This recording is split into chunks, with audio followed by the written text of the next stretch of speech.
요한일서 2장 12절로 17절 말씀 교도하신 가운데 살아계신 하나님의 음성을 들으시는 이 시간 되시길 바랍니다. 자녀들아, 내가 너에게 쓰는 것은 너희 죄가 그의 이름으로 말미암아 사함을 받았음이요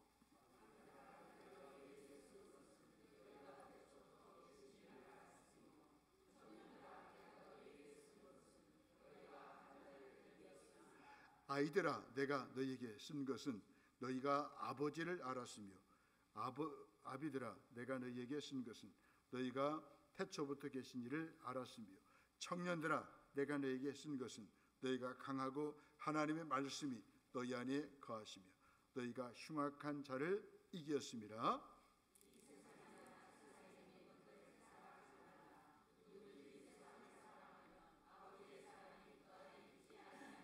함께 보시겠습니다. 이는 세상에 있는 모든 것이 육신의 정욕과 안목의 정욕과 이생의 자랑이니 다 아버지께로부터 온 것이 아니요 세상으로부터 온 것이라. 이 세상도 그 정욕도 지나가되 오직 하나님의 뜻을 행하는 자는 영원히 거하느니라. 아멘. 이 시간 자녀들아, 이런 제목을 가지고 함께 은혜를 나누면서 기도 제목을 삼기로 합니다. 예수님은 태초부터 계신 생명의 말씀이죠. 예수께서 아버지와 함께 계시다가 이 땅에 오셨어요. 아버지와 함께하는 사귐의 길을 여시고 사귐의 본을 보이시기 위해서 이 땅에 오신 날이 성탄절이죠. 그 예수님이 이 땅에 오셔서 저와 여러분들을 위해서 자녀됨의 권세를 주셨죠. 누구든지 그 예수님을 믿고 마음에 영접하면 하나님의 자녀가 되는 권세를 주셨다라고 말씀하십니다. 예수님이 아니고는 영원한 생명도 충분한 기쁨도 충분한 만족도 없어요. 또 사귐과 사죄도 없어요. 사죄의 은총 속에서 사귐으로의 부름에 응답하여 사랑의 사람이 되는 것, 그것이 예수님을 통한 재창조의 목표이죠. 요한 1서는 이 땅에 생명을 오신 예수님을 목격하고 증언합니다. 그 예수의 생명이 공동체 안에 약동하여 참된 교제가 일어나기를 소망합니다. 교회는 생명이신 예수님을 증언하는 전도 선교 공동체이죠. 예수와 함께 생명의 기쁨을 나누는 교제 공동체입니다. 전도와 교제는 교회 공동체에서 빠질 수 없는 핵심 요소이죠. 성경은 성공이 아닌 성화를 위해 주신 진리입니다. 더 많이 아는 사람이 아니라 하나님 보시기에 더 나은 사람이 되기 위해 주신 이정표가 성경입니다. 말씀을 따르는 신실함은 예수님을 닮은 성화로 세상과는 다른 성별로 나타날 것입니다. 자격과 조건을 묻지 않고 죄인을 사랑하신 주님의 모습을 닮아 가십시다. 성가대가 찬양했죠. 누구처럼? 주님처럼. 아멘. 본문은 네 가지 호칭으로 구분하여 부르면서 더 나은 사람으로 영적으로 성숙되어 갈 것을 일깨워주고 있습니다. 본문에 등장하는 네 가지 호칭은 우리 그리스도인의 특징을 말씀하기도 하고 또 계속 우리의 신앙이 성장하고 성숙해 가야 할 것을 말씀해 주고 있습니다. 먼저 저와 여러분들은 자녀들로 부름을 받았죠. 자녀들아 12절이죠. 또 아이들아 14절 말씀입니다. 13절에 보니까 청년들아, 13절에 보면 아비들아라고 부르고 있습니다. 하나님은 오늘 나를 부를 때 어떤 호칭으로 부르시겠습니까? 하나님의 자녀로서 알아야 할 것이 있습니다. 12절로 14절 말씀입니다. 하나님의 자녀로서 알아야 할 신앙의 핵심이 있습니다. 본문은 연령에 의해서 그 특징을 말하고 있습니다. 그리스도인의 삶은 우리가 하나님의 자녀로 태어나는 순간부터 시작되죠. 신앙생활은 거듭나는 것으로 시작합니다. 십자가의 의미를 발견해야 하죠. 예수님만이 내 영혼을 구원할 수 있는 유일한 분이심을 깨달아야 합니다. 그분을 구주와 주님으로 모셔야 하죠. 황제를 구주로 여기던 로마 시대에 예수님을 세상의 구주로 시인하는 목숨을 건 고백은 성령님과 자녀가 아니고서는 불가능한 일입니다. 우리 예수님이 이 땅에 세상의 구주로 오셨잖아요. 저와 여러분들에게 생명을 주시려고 오셨잖아요. 그 주님이 나의 주라라고 고백할 수 있겠습니까? 주님을 나의 주라라고 고백할 때 거기서부터 신앙생활이 시작되는 것입니다.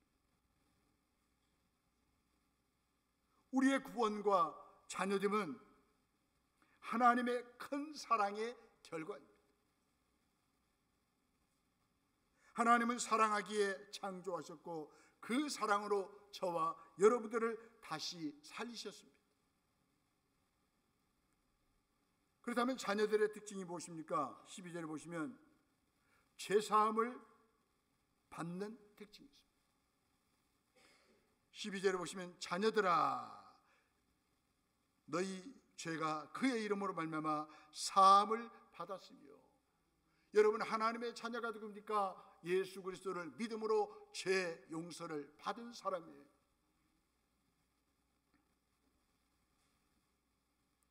나는 과거 현재 미래의 모든 죄를 완전하게 용서받으셨습니까? 그래야 자녀됨의 권세를 누리고 자녀됨의 풍성함을 누리면서 살아갈 수가 있다는 거예요.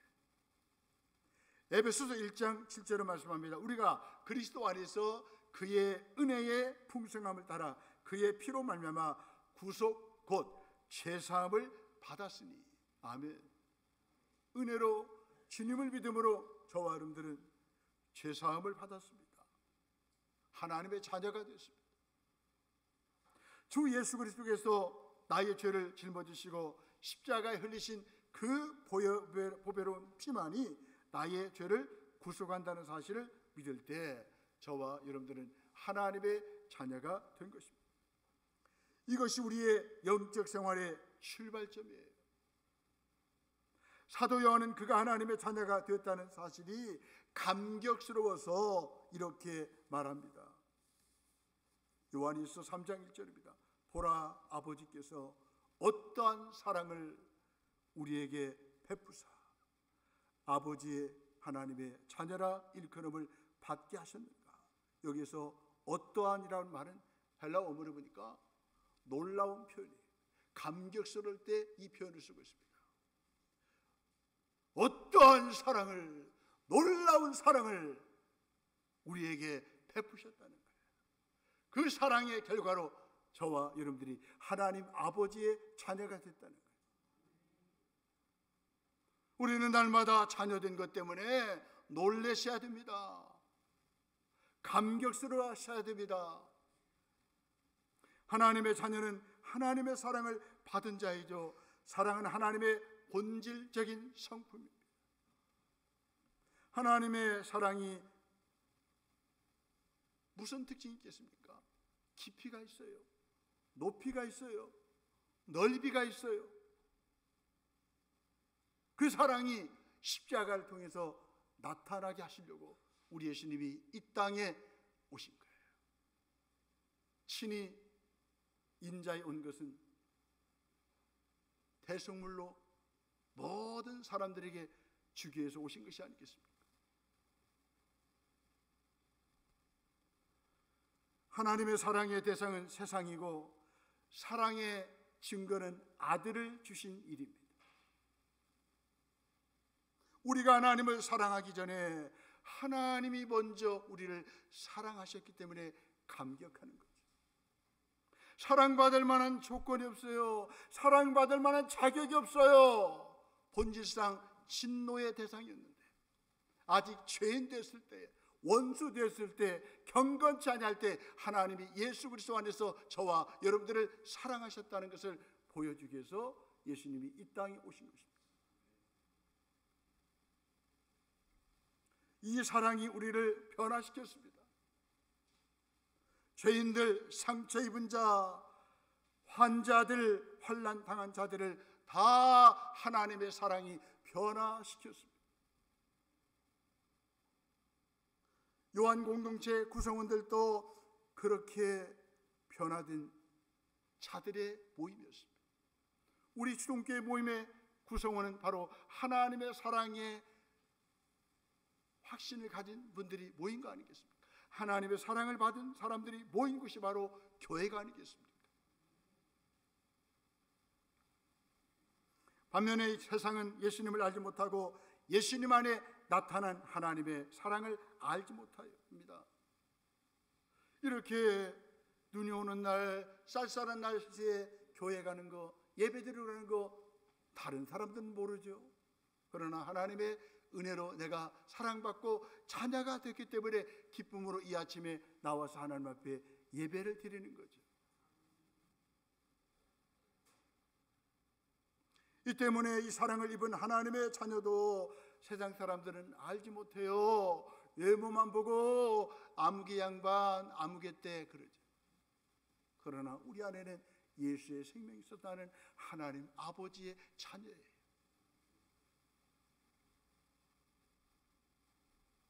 예수님이 재림하실 때 하나님의 자녀는 예수님처럼 변화합니다. 예수님의 재림 때 영화롭게 될 하나님의 자녀는 이 땅에서 성화의 삶을 살죠. 성화의 삶이란 예수님의 거룩함을 본받는 거룩하고 깨끗한 삶을 말하죠. 이것은 요한일서 3장 3절로 4절에 보니 죄를 멀리하는 삶입니다. 하나님의 사랑을 받았으면 죄가 싫어져요. 하나님이 기뻐하는 것을 기뻐해요.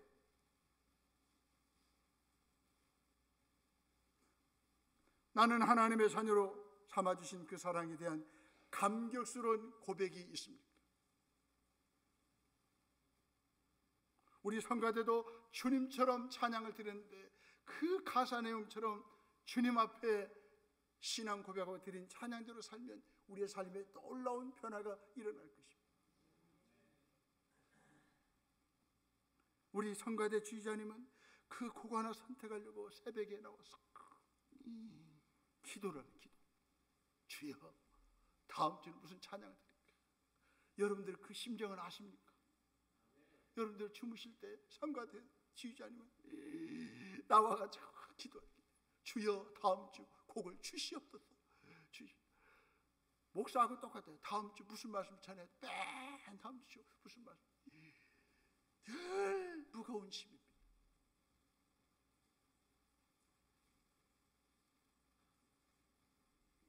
그런데 하나님의 자녀가 된 걸 생각하니까 하나님의 사랑에 확신을 가지니까 감격스러워서 찬양하고 감격스러운 마음을 가지고 설교를 하고 오늘도 열심히 봉사를 하는 거 아니겠습니까? 본문에 보면 아이들의 특징이 나옵니다. 아이들은 아직 덜 자란 초기 연령의 인생, 경험이 부진한 인생을 상징하죠. 이 아이들은 12절에 자녀들과 문맥을 보면 같은 뜻이에요. 아이들은 아버지를 아는 자들입니다. 자녀들도 아버지를 아는 자들이에요. 하나님의 사랑을 받은 자가 자녀들이요, 아이들입니다. 그런데 아이들에게는 두 가지 약점이 있어요. 무지에서 오는 교리적 위기와 자제력이 결핍한 것이 단점이에요. 아이들은 절제를 못해요. 위기를 만나면 넘어져요. 이단들이 유혹하면 그냥 따라가요. 사탕 줄게, 과자 줄게 하면 그냥 이단들한테 따라가요. 이게 아이들의 특징이에요.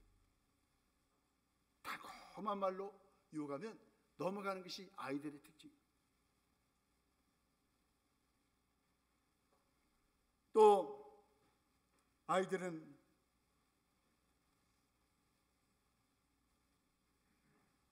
지혜가 부족하죠. 이런 아이들이 이제 은혜를 받고 하나님의 사랑을 알게 되면 이제 선을 사랑하고 악을 미워하는 사람이 되죠.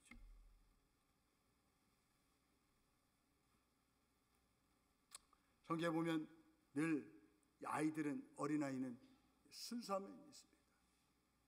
부모님만 의지하자. 단순합니다. 좋은 면에서 이 아이들은 저와 여러분들이 품고 있어야 할 성품입니다. 늘 하나님을 의지하십시오.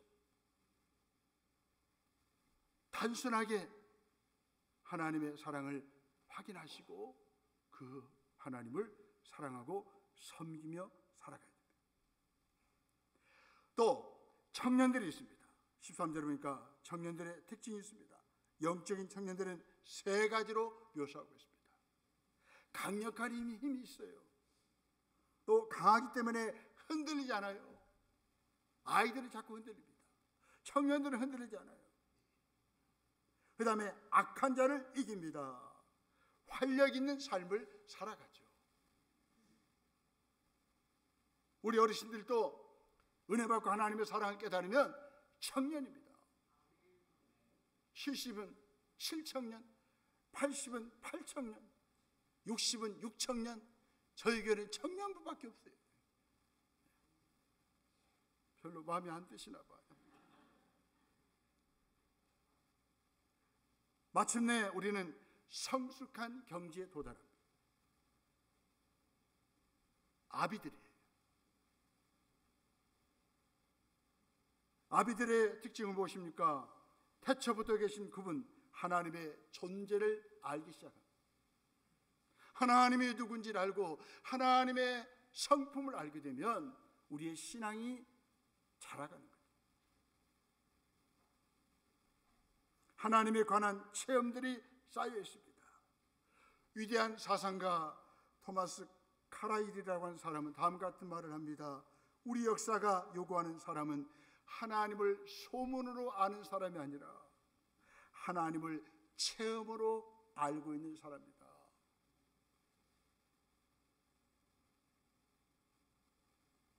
신앙적으로 장성한 사람, 영적인 아버지는 태초부터 계신 그분을 참으로 알고 있는 사람이에요. 하나님의 자녀의 다양한 특징이 있습니다.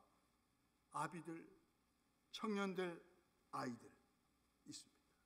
그리스도는 하나님의 자녀는 태초부터 계신 이를 알고 악한 자를 이긴 자들입니다. 하나님의 자녀는 거짓 선지자 적그리스도를 이기는 자들입니다. 세상을 믿음으로 이긴 자들입니다. 하나님의 자녀들에게 주어진 축복이고 권세입니다. 거짓 가르침에 넘어가지 않고 믿음을 굳게 지키며 영적 전쟁을 치릅니다. 세상의 유혹에 넘어가지 않고 믿음 안에서 예수님의 가르침을 지키며 살아갑니다. 하나님의 자녀는 예수님 때문에 죄를 용서받은 자이죠. 또한 태초부터 계신 예수 그리스도를 아는 자들입니다. 악한 자와 영적 전쟁하는 하나님의 용사입니다. 하나님의 자녀로서 경계해야 할 것은 세상의 유혹과 이단의 미혹입니다. 15절로 17절 말씀. 하나님의 자녀로서 경계해야 할 것은 세상 사랑입니다. 첫사람인 아담을 죄에 빠뜨렸던 세 가지 유혹은 오늘도 여전히 위력을 발휘하고 있습니다. 세상을 사랑하지 말라고 합니다. 이 세상은 세 가지 의미를 가지고 있죠. 창조 세계를 말합니다. 창조 세계 안에 살아가는 인간들을 말합니다. 그 다음에 하나님을 대적하고 진리를 대적하는 잘못된 사상을 세상이라고 말하죠. 요한일서에서 말하는 세상은 바로 세 번째 의미가 있습니다.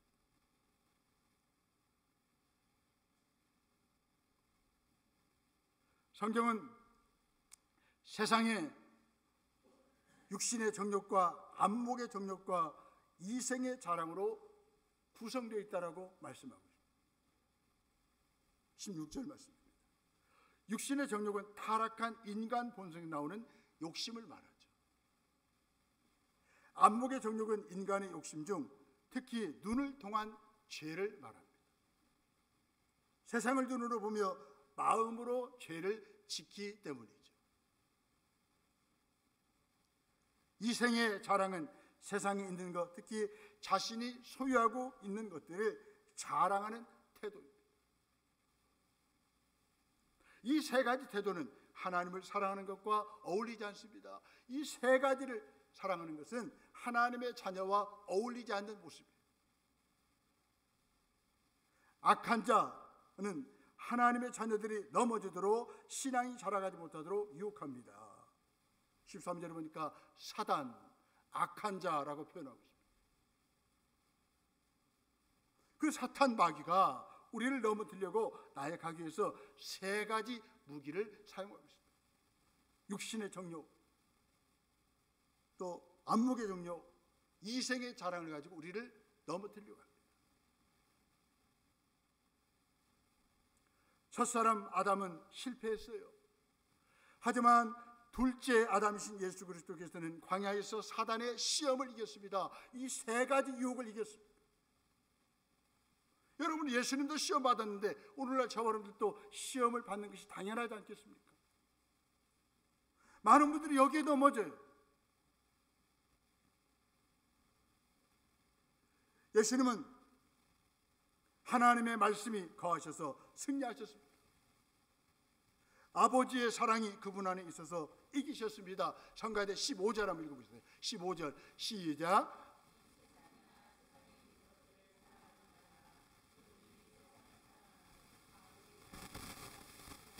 아멘. 모든 문제가 아버지의 사랑이 내 안에 없기 때문에 그래요. 삶의 중심에 아버지 하나님의 사랑이 없기 때문에 이런 문제 때문에 넘어지는 거예요.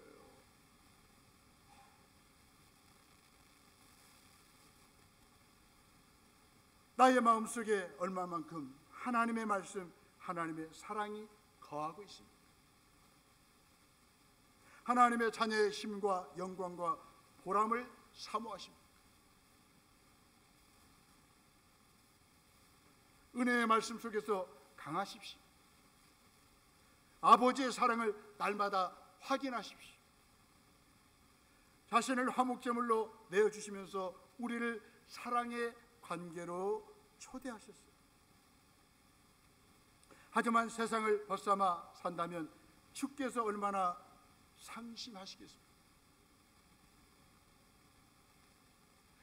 한 줌의 소유와 잠깐의 권력과 명성을 위해 주의 마음과 뜻을 저버리지 맙시다. 하나님의 자녀는 이단의 미혹을 경계하고 진리를 지켜야 합니다. 18절로 29절 말씀입니다. 성경은 지금 마지막 때임을 강조합니다. 적 그리스도의 출현을 경고합니다. 그들의 가르침은 교회의 가르침과 비슷하여 미혹되기 쉽습니다. 이단들도 하나님 찾는데요. 이단들도 성경 공부하는데요. 그러나 우리하고 다르죠. 이단들 때문에 교회가 많은 어려움을 겪고 있지만 그들을 비난하는데 그쳐서는 안 됩니다. 그들이 이단으로 떠서 돌아오도록, 정통교회로 돌아오도록 저와 여러분들이 기도하셔야 되고, 우리가 바른 복음을 그들에게 전해서 그들을 어떻게 합니까? 회심을 시켜서 다시 주 앞에 나오도록 해야 되지 않겠습니까? 거짓과 진리를 가르는 기준은 처음부터 들은 것입니다. 성가대 24절 한번 보겠습니다. 24절 시작.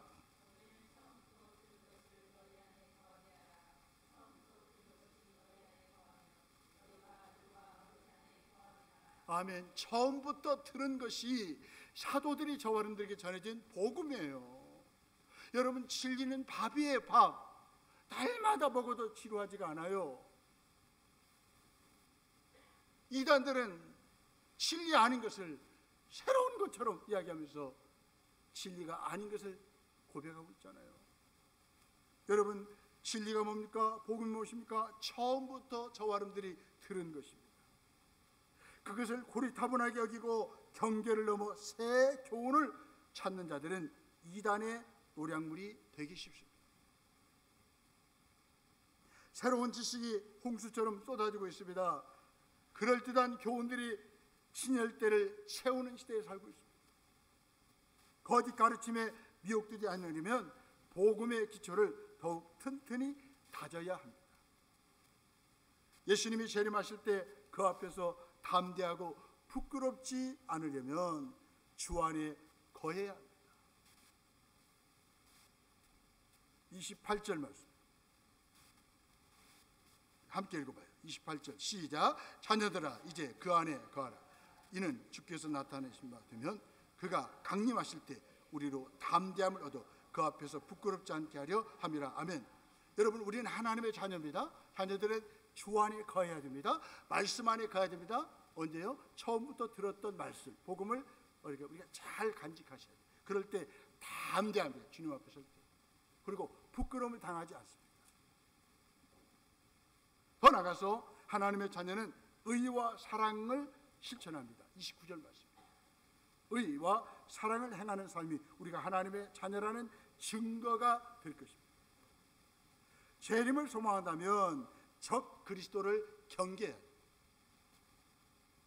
사도 요한은 적 그리스도가 이미 나타났다라고 말씀하고 있습니다. 거짓 교사들은 예수님의 몸을 부인하죠. 오직 예수님의 영과 신비한 지식으로 교류하겠다라고 합니다. 그들은 적 그리스도, 예수 그리스도를 반하는 이단입니다. 하나님의 자녀들은 신비한 지식이 필요하지 않아요. 거룩하신 자 예수님이 보낸 기름 부음 성령님을 통해 이미 주어진 지식과 영생에 대한 약속으로만은 충분합니다. 복음을 믿고 받아들이면 구원 받은 거예요. 하나님의 자녀가 되는 확신을 얻게 되는 것입니다. 수많은 이단과 복음을 왜곡하는 지식이 판치는 오늘날은 여전히 마지막 때, 적 그리스도에게서 승리하는 길은 이미 아는 복음대로 사는 것뿐입니다. 처음부터 들은 것을 우리가 잘 간직하는 거예요.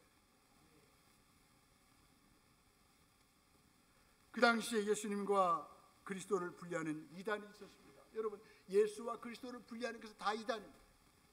예수는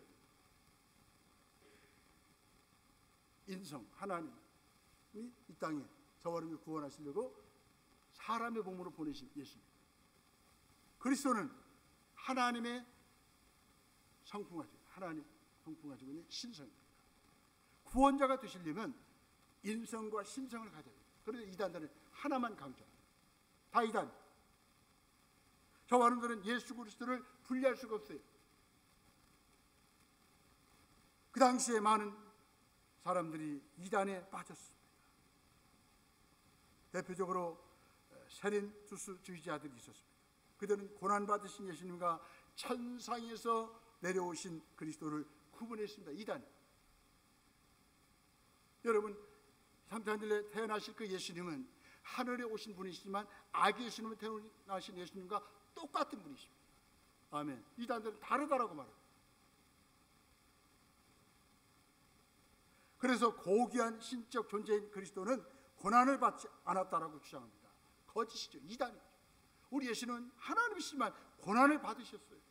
죽으셨어요. 사흘 만에 부활하셔서 저와 여러분들의 구주와 주인이 되신 것입니다. 참 사람과 참 하나님이 되신 것입니다. 요한일서는 이런 자들을 적 그리스도라고 규정하고 강하게 비판합니다. 그들을 따르지 말라, 그들을 멀리하라라고 말하고 있습니다. 하나님의 자녀들은 신앙의 핵심을 알아야 합니다. 사라질 세상을 사랑하지 말고 영원하신 하나님을 사랑합니다. 본문 17절에 보니까 세상 것들은 다 지나가고 없어지고 낡아진다라고 말씀하고 있습니다. 그러나 하나님의 뜻을 행하는 것은 영원하다라고 말씀하셨으니 이 아침에 오셔서 하나님 앞에 예배하고 하나님 뜻을 행하는 저와 여러분들은 이런 영원하신 하나님이 있기 때문에 이렇게 헌신하고 살아가는 것이 아니겠습니까? 하나님의 자녀들은 적 그리스도를 경계합니다. 처음부터 들은 것, 복음을 지킵니다. 하나님의 자녀로 영원하지 않은 세상에 마음을 빼앗기지 맙시다. 하나님의 자녀들이 세상의 마음을 빼앗기지 않아요. 늘 영원하신 하나님께 마음을 두어요. 하나님의 자녀로 영원하지 않은 세상에 마음을 빼앗기지 마시고 영원히 거하시는 하나님께 마음을 두시며 살아가시는 저와 여러분들이 되시기를 바랍니다. 우리를 귀하게 여기시는 하나님을 사랑하십시다. 하나님이 귀하게 여기시는 모든 분들을 사랑하십시다. 적 그리스도를 대적하며 영적으로 깨어서 살아가시는 하나님의 자녀들이 다 되시기를 주의 이름으로 축원합니다. 아멘.